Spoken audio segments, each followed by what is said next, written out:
Assalamualaikum warahmatullahi wabarakatuh. Apa kabar teman-teman? Semoga selalu sehat, dilimpahi nikmat sehat, semangat untuk semakin belajar lagi ya. Ini adalah em, materi terakhir di mata kuliah pengantar perio ini. Dan kita akan membahas tentang pemeriksaan klinis jaringan periodontal. Jadi ini adalah kunci sebelum kita masuk ke perawatan ya. Sebelumnya kita berdoa dulu.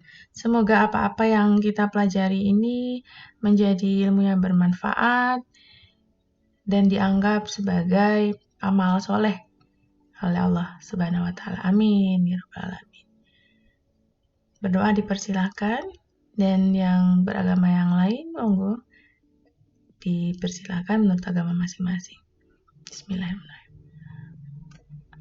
Topik pembelajaran kita hari ini adalah 1. Tugas dental team dalam pemeriksaan jaringan periodontal itu seperti apa? Kenapa dental team? Karena biasanya kita bekerja tidak satu orang, ya. Kita bekerja dengan tim. Perbedaan periodontal screening examination dan comprehensive periodontal assessment. Jadi bedanya dua ini apa? Lalu bagaimana cara melakukan pemeriksaannya masing-masing ya, entah itu screening, entah komprehensif. Lalu cara mengukur tanda-tanda klinis, misalnya lebar gingiva cekat, clinical attachment level, dan bagaimana cara mendokumentasikannya. Baik, sekarang kita mulai dengan apa itu pemeriksaan klinis jaringan periodontal.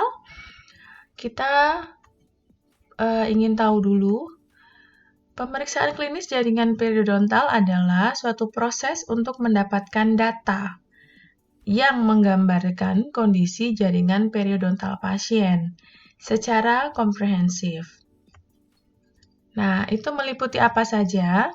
Meliputi tanda klinis inflamasi, kerusakan jaringan periodontal, penegakan diagnosis, dan dokumen untuk memantau perawatan jangka panjang. Jadi semua data-data itu akan menjadi catatan untuk mengamati pasien ini dalam jangka yang panjang.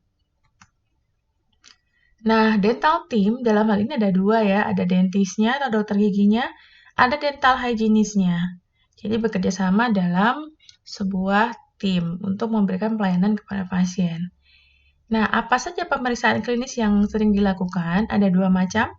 Yang pertama adalah screening, yang kedua adalah comprehensive. Comprehensive biasanya untuk menegakkan diagnosis.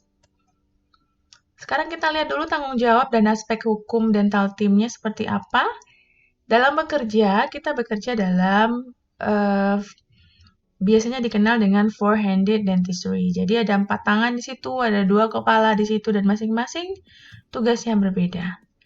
Dalam melakukan periodontal screening atau yang comprehensive periodontal assessment, dokter gigi berfungsi untuk atau berperan untuk pemeriksaan yang nantinya akan berguna untuk menegakkan diagnosis dan merencanakan perawatan.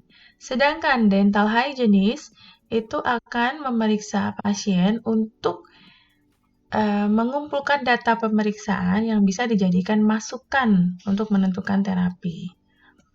Baik, sudah jelas ya? Sekarang kita membahas tentang perbedaan periodontal screening examination dengan comprehensive periodontal assessment. Bedanya apa? Sama-sama memeriksa, ya kan? Sehingga sama-sama mengumpulkan data, dua-duanya mengumpulkan data. Tapi yang periodontal screening, namanya screening itu kita mengumpulkan data secara cepat dan efisien. Yang dilihat di sini adalah bagaimana status pasien tersebut, sehat, gingivitis, atau periodontitis.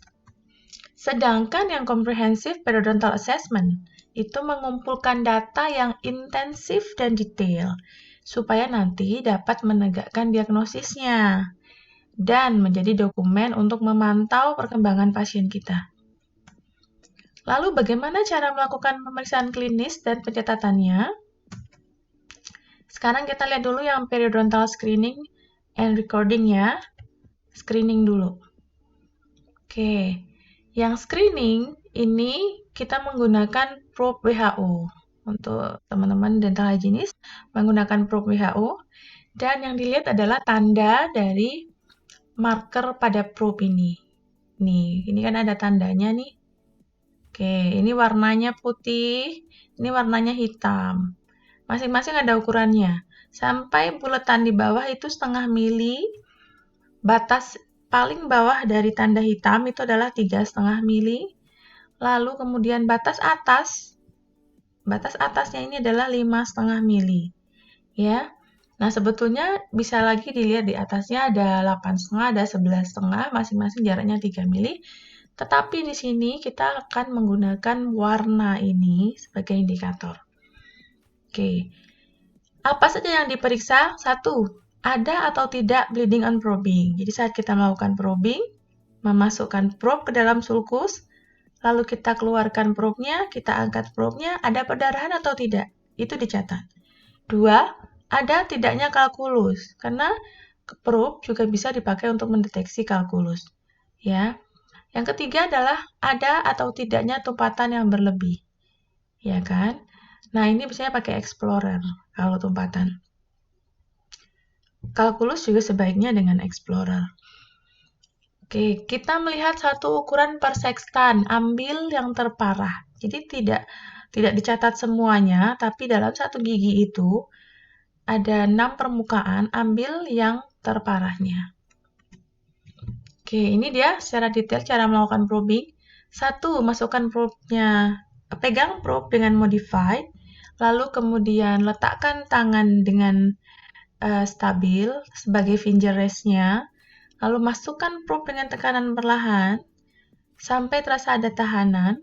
Kalau sudah ada tahanan, lalu kita perhatikan kode warnanya. Oke, perhatikan kode warnanya. Nah, setelah itu angkat sedikit. Oke, angkat sedikit, lalu geser sekitar setengah atau 1 mili atau 2 mili boleh ke arah mesial atau distalnya. Ya, karena kita akan memeriksa 6 permukaan. Misalnya, sebentar, pakai laser lebih jelas kayaknya. Nih, sudah masuk probe-nya, ini kan dari permukaan, anggaplah ini dari apa ini ya? Ini M1 yang dari distal ini ya. Dari distal. Masukkan, lalu kemudian angkat sedikit, jalan ke sebelahnya. Lihat, lalu lihat tandanya tadi, markernya tadi. Lalu angkat lagi, geser lagi sebelahnya. Angkat, geser sebelahnya. Dilarang untuk menggeret ya. Setelah dimasuk, diseret gitu. Dilarang untuk menggeret itu. Nanti bisa kita bikinkan videonya ya untuk cara melakukan probing. Nah, insya Allah. Nah, nanti yang dilihat apa? Kita bisa melihat, teman-teman bisa memperhatikan tanda hitamnya tadi itu betul-betul tampak secara penuh atau tidak. Atau cuman sebagian aja. Nah, itu yang diperhatikan. Kode warnanya tampak penuh atau tidak tampak, atau tampak separuh atau sebagian. Ya. Nah, lalu setelah itu nampak, ini kode-kodenya. Kalau tampak seluruhnya warna probe itu, warna hitam di probe itu, maka kodenya adalah 0. Ya, tidak ada kalkulus, tidak ada kerusakan pada margin tumpatan, ginggivannya sehat, tidak ada bleeding and probing, 0. Tapi kalau tandanya tampak, tetapi positif BOP-nya, itu poinnya 1. Walaupun tidak ada kalkulus, walaupun tidak rusak margin tumpatannya, tapi kalau bleeding on probing, itu adalah dikasih kode 1.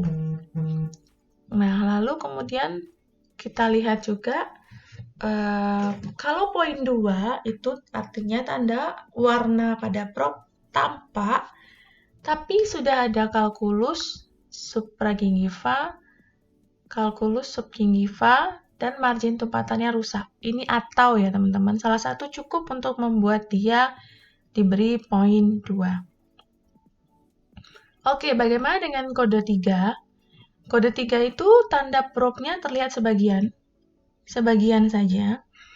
Nah, ini menunjukkan bahwa kedalaman pocket itu adalah 3,5 sampai 5,5 ya, karena rentangnya tadi yang warna hitam kan 3,5 sampai 5,5 ya. Oke, tanda 4 kalau warnanya tidak terlihat sama sekali, alias warna hitam tadi terbenam di dalam pocket, ya. Itu menunjukkan kalau pocket ini sekitar 5,5 mili atau lebih, ya. Nah, diberi tanda seperti ini, tanda bintang ya ini, kalau terdapat keterlibatan furkasi atau kegoyangan atau masalah-masalah mukogingiva lainnya, contohnya resesi, nah itu diberi tanda bintang. Misalnya, probe tidak tampak, itu diberi poin 4. Ada resesinya di gigi itu, berarti di 4 dengan bintang. Oke, sampai sini paham ya? Kita lanjut lagi. Nah, ini yang penting teman-teman. Saat kita menginterpretasi hasil dari PSR, periodontal screening and recording tadi, klinisi harus memperhatikan gigi-gigi dengan gingival enlargement atau resesi. Supaya apa? Supaya kita nggak salah mengartikan kondisi pada gigi tersebut. Ya. Perhatikan juga gingival enlargement dan resesinya. Oke, sekarang bagaimana melakukan pemeriksaan klinis dan pencatatan untuk Comprehensive Periodontal Assessment. 1. Yang kita ukur nanti adalah kedalaman probing. Nah, nanti hasil dari kedalaman probing ini dibulatkan. Misalnya, nanti probe-nya terbenam di ujung dari tanda hitam tadi ya. Itu kan 3,5. Nah, kita mencatatnya sebagai 4 mm. Ya. 4 mm dan 1 gigi kita catat 6 permukaan. Mana aja? Permukaan bukal dibagi 3, yaitu mesiobukal, midbukal, distobukal. Permukaan lingual atau palatal dibagi 3. Mesiolingual, lingual, midlingual, dan saya ulang ya, dibagi 2 permukaan dulu, bukal dan lingual. Bukal dibagi 3, distobukal, midbukal, dan mesiobukal. Lingual dibagi 3, mesiolingual, midlingual, dan distolingual. Ya. Semua dicatat detail. Bleeding on probing, masukkan probe dengan tekanan ringan, dilihat bleeding on probingnya langsung berdarah, langsung positif, atau tertunda. Jadi mungkin dia tidak langsung berdarah, tapi 10 detik kemudian keluar darah, itu tetap dianggap positif. Perhatikan dengan detail, karena kita melakukan comprehensive periodontal assessment. 3. Ada atau tidak eksudatnya. Eksudat itu adalah nanah atau pus atau pus pada pocket periodontal. Warnanya kuning pucat seperti ini. Nah, kita palpasi atau kita tekan dengan tekanan ringan. Biasanya dia akan keluar ya. 4. Bagaimana posisi margin gingivanya? Sedikit di koronal CEJ kah? Atau jauh di koronal CEJ kah? Atau malah di apikal CEJ? Kita perhatikan. Ya, kalau dia di koronal CEJ jauh, itu kemungkinan dia enlargement betul. Kalau dia di apikal CEJ marginnya, itu artinya dia sudah mengalami resesi, benar. Oke, lanjut ya. Kita lihat posisi mukogingival junction-nya. Seberapa lebar gingiva cekatnya. Warnanya bagaimana? Pink pucat? Bibir pasien ditarik atau ditekan dengan instrumen. Untuk apa? Untuk mengetahui batas dari mukogingival junction. Kita tarik bibirnya atau kita tekan pakai instrumen. Ya, ditidurkan begitu probe-nya ya. 6. Kalkulus. Kita lihat langsung dengan kaca mulut. Oh, ini ada, ini tidak ada. Dengan mata, dengan bantuan kaca mulut kalau untuk area-area yang sulit. Bisa juga kita menggunakan bantuan semprotan udara. Semprotan udara ini untuk menyibak margin gingiva sehingga kita bisa melihat ada tidaknya kalkulus. Kedua, bisa juga untuk mengeringkan kalkulus ya, supaya lebih jelas. Karena kadang-kadang kalau masih ada ludahnya, masih kondisi basah, itu kalkulus dengan permukaan gigi itu tampak hampir sama warnanya ya. Makanya kita keringkan dulu dengan semprotan udara. Yang paling akurat mungkin bisa dengan taktil ya, kita rasakan dengan ujung explorer. Ada halangan atau tidak. Kalau ada hambatan, kemungkinan besar itu adalah kalkulus. 7. Keterlibatan furkasi. Kita lihat, ini pastinya pada gigi-gigi yang banyak akar ya teman-teman, namanya furkasi ya, atau percabangan akar. Kita menggunakan probe khusus untuk furkasi ini, dan biasanya kalau sudah terlibat furkasinya, itu adalah indikasi untuk dilakukan bedah periodontal. 8. Kita cek kegoyangan giginya dan fremitusnya. Kegoyangannya setelah horizontal atau vertikal. Horizontal artinya bagaimana? Fascia lingualnya goyang atau bisa ditekan ke arah soketnya. Nah, kalau bisa ditekan ke arah soket itu berarti sudah positif kegoyangan ke arah vertikal. Biofilmnya kita lihat dengan disclosing ya, karena plak kan tidak tampak kalau cuma mata. Lihat dengan disclosing. Lalu inflamasi gingivanya, ada kemerahan tidak? Pembengkakan tidak? Perdarahan tidak? Kita cek semua.